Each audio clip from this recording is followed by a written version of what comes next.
So today, we're going to dive into a really critical chapter of the Ramayana. And what's interesting is, it's not about some huge epic battle. Nope. It's about the tension, the absolute agony of being forced to just wait. It's a story about what happens when an entire kingdom is celebrating, but its hero is completely trapped in suspense. Picture this. On one hand, you've got the pure joy of a kingdom reborn. Kishkindha is just electric with celebration. But on the other hand, you have the very hero who made it all possible, Rama. And for him, there's no celebration. There's just this heavy, crushing weight of a mission that is nowhere near finished.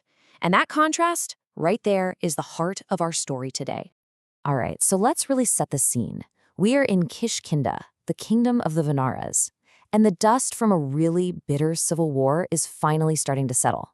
You can almost feel this collective sigh of relief ripple through the air as hope finally starts to peek through. A brand new chapter is about to begin.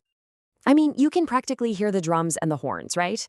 The entire kingdom comes together to watch Hanuman, the ever-devoted general, place this gleaming crown on Sugriva's head, and the crowd just erupts.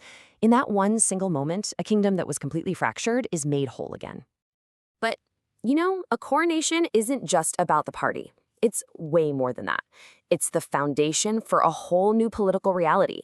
Alliances have to be made, loyalties have to be secured, and the course for the kingdom's future has to be set right then and there. So let's break down what's actually happening here, because this table lays out the whole new power structure. First, look at Sugriva. He immediately offers his entire kingdom to Rama. I mean, that's a massive gesture of loyalty and debt. But Rama doesn't want power. He just gives advice. Rule with justice.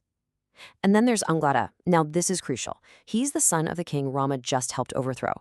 His pledge of loyalty, that isn't just a formality. It is the absolute key to making sure another civil war doesn't break out.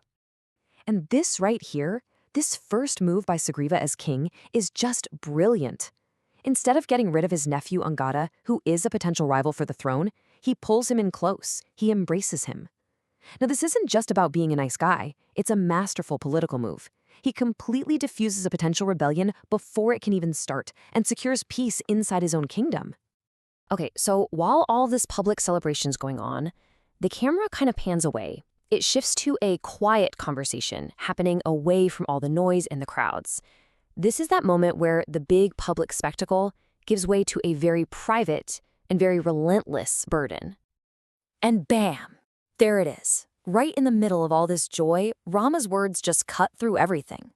You can tell his gaze isn't on the new king or the cheering crowds. For him, this whole victory, it was never the end goal. It was just a necessary step on the long, hard road to rescuing his wife, Sita. Just when you think the mission is finally about to kick into high gear, a new obstacle appears. But it's not another army. It's not some political plot. No, it's something way, way more powerful and something you absolutely cannot fight: nature itself. So Sugriva has to bring Rama some pretty harsh news. The monsoon season is here. And we're not just talking about a little rain. This means flash floods that make rivers overflow, treacherous landslides that can wipe out entire mountainsides. Travel becomes literally impossible. Sending out a search party right now would be a suicide mission. The quest for Sita, it has to stop. And here it is. This is the real conflict laid bare. On one side, you have the burning fire of Rama's desperation, this incredible, urgent need to do something. And on the other, you have the overwhelming, unstoppable force of the monsoon, a power that could not care less about his suffering. It's the ultimate showdown between human will and the unchangeable cycles of the natural world. So, with action totally off the table, the strategy has to change. The focus has to shift from what can be done right now to the promises that will shape what happens next. At this point, hope is the only thing they have left. And who better to deliver that hope than Hanuman, right? His devotion is just absolute.